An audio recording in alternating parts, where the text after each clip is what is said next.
Chapter 1 Review. This is a brief review of Chapter 1. It is not intended to be a relecture of the material. Chapter 1 is an introduction to a lot of anatomy and physiology terminology. You should know the definition of anatomy as structure of the body and physiology as function. You should understand the levels of organization and be able to recite these levels from the most simple or smallest to the most complex or largest. And you should be able to give examples of each level. The most simple is the chemical or molecular level that includes atoms, the smallest unit of matter, and molecules or organelles created by binding atoms together. The next level is the cellular level that is groups of molecules and organelles and is larger and more complex than the chemical level. Then the tissue level that is a group of similar cells working together. Then the organ level, which is a group of different tissues working together. Then the organ system that is a group of organs working together. And finally the organism level that is a human. You should know the 11 different organ systems and be able to list some of their major organs and briefly describe their functions. The integumentary system includes skin, hair, sweat glands, and nails, and functions to protect against the environment, to regulate body temperature, and to provide sensory information. The skeletal system includes bones, cartilages, ligaments, and bone marrow that functions to provide support and protection, store calcium and other minerals, and form blood cells. The muscular system includes skeletal muscles and tendons and functions to provide movement, to protect and support other tissues, and to generate heat to maintain body temperature. The nervous system includes the brain, spinal cord, peripheral nerves, and sensory receptors, and functions to interpret sensory information and direct immediate responses to changes in the body. The endocrine system includes the pituitary gland, pancreas, thyroid gland, adrenal glands, and gonads, and functions to direct long-term changes in the body, like development and aging, and adjust metabolic rate and energy use. The cardiovascular system includes the heart, blood, and blood vessels and functions to distribute blood cells, water, and dissolved nutrients, wastes, oxygen, and carbon dioxide. It also distributes heat to regulate body temperature. The lymphatic system includes the spleen, thymus, lymph vessels, lymph nodes, and tonsils, and functions to defend against infection as well as to return fluid from the interstitial fluid to the bloodstream.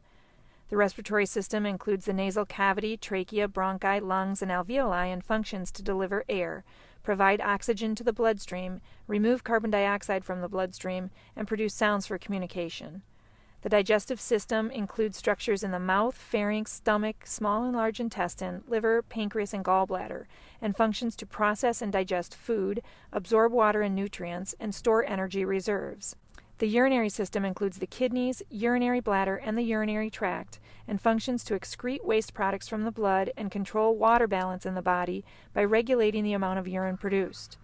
And finally, the female and male reproductive systems. The male reproductive systems include the testes, reproductive tract, prostate, and penis, and functions to produce male sex cells and hormones.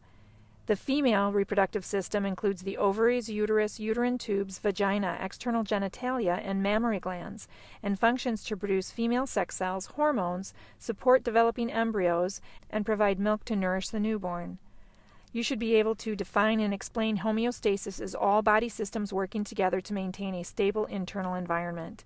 That is, to keep things like body temperature and fluids within a normal range in the body. You should know the two mechanisms of regulation: autoregulation or intrinsic regulation, that is an automatic response such as blood vessels dilating to bring more oxygen to a tissue that needs it, and extrinsic regulation or responses controlled by the nervous system and the endocrine system. You should be able to describe the components of homeostatic regulation, including the receptor that receives the stimulus, the control center that processes the signal and sends instructions, and the effector that carries out the instructions. You should know the roles of negative and positive feedback. Negative feedback is a response of the body to negate a stimulus to bring the body back into homeostasis to achieve normal ranges. For example, body temperature must be kept between a certain range as well as pH. Positive feedback is the response of the effector increasing the stimulus, moving the body further away from homeostasis to speed up processes. For example, in blood clotting, chemicals speed up the process of clotting to stop blood loss. Or in childbirth, contractions speed up and become stronger to deliver the baby. Know the abdominal pelvic quadrants and abdominal pelvic regions. Quadrants include right upper quadrant, right lower quadrant, left upper quadrant, left lower quadrant. Know organs that would be found in each. For example, in the right upper quadrant is the liver and gallbladder. Regions include the umbilical, epigastric, hypogastric, right and left hypochondriac, right and left lumbar, and right and left inguinal regions. Know organs that would be found in each. For example, most of the liver is found in the epigastric region. Know the anatomical directions such as medial and lateral, superior and inferior, anterior and posterior, ventral and dorsal, cranial and caudal, proximal and distal. Know all the anatomical landmarks such as the cervical region, the acromial region, the axillary region, the brachial region, the femoral region, etc. Know the planes and sections that are used to visualize internal organs in radiology.